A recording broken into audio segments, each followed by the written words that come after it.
Kumusta ka na, anak? Okay lang, Guy. Okay. Yan ang strong mama namin. Nagmana kasi yan sa nainay niya eh. Nandiyan ba yung pulis? Kukunin ako ng pulis. Ay, Lagay, hindi. Wala na yung mga pulis. Tsaka hindi ka na rin nila huhulihin. Lalo pa ngayon na masailan yung kondisyon mo dahil napaaga yung panganganak mo.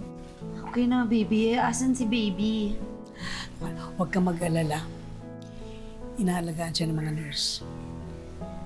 Kawawa naman, baby. Ano pangalan, baby, ng Nay? Pangalan ni baby. Bonnie. Bonnie, Lilet. Bonnie. Bolet? Baby Bolet! Lagay, promise, ilalaban ka namin ni Lilet. Malakas ang laban mo. Naniniwala ako, nasa madaling panahon, mapawalang sala ka. Siyempre, papayag ba kaming magkalayo kayo ng anak mo ng matagal na panahon? Ninong Bonnie, Ninong ni Baby Bolet. Ninang, ikaw? Ninang Lilet, Ninong.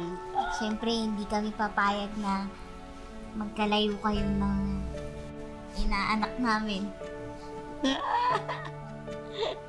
Nay! Saya sila, Guy! Saya! Di na ako kailangan magsinungaling. Kasi okay na. Tapos, punta na ako ng heaven.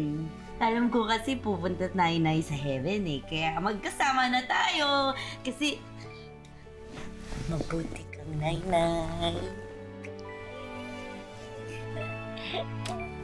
In the case of the people of the Philippines versus Lovely Langay Veloso for the crime of murder under Article 248 of the revised Penal Code, the court hereby finds the accused Lovely Langay Veloso not guilty. So ordered.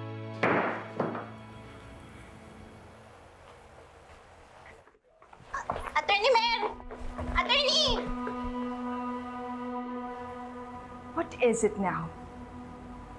Bakit ka ba niya tinatawag? Mauna ka na lang muna sa kotse. Susunod ako. Okay. Sumunod ka kagad, Mama.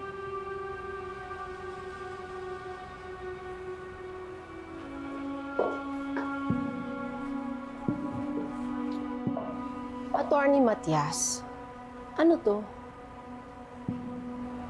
Buti na lang po naabutan ko kayo. Alam mo, as a colleague, dapat kino-congratulate kita for your win. Pero I'm the mother of Era and ayoko nang makisali pa sa gulo ninyo. So I hope you understand. Ay, hindi po. Kung pwede nga lang po sanang mabalik yung dati nating samahan. Pero naiintindihan ko naman po na mahirap na pong masettle yung mga kasong napaglabanan natin, lalo na po yung sa amin po ni Ira. Well, hindi na natin mababago. Na si Era yung anak ko. And ako naman yung ina na kailangang sumuporta sa kanya. Di ba yun ang natutunan natin today sa kaso natin? Nagagawin ng ina lahat para lang sa kanyang anak. Attorney,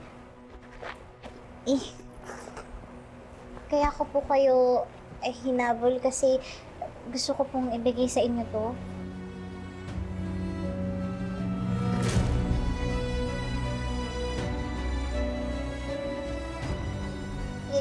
Kayo po yan, di ba? At saka yung baby po na buhat niyo, anak niyo po.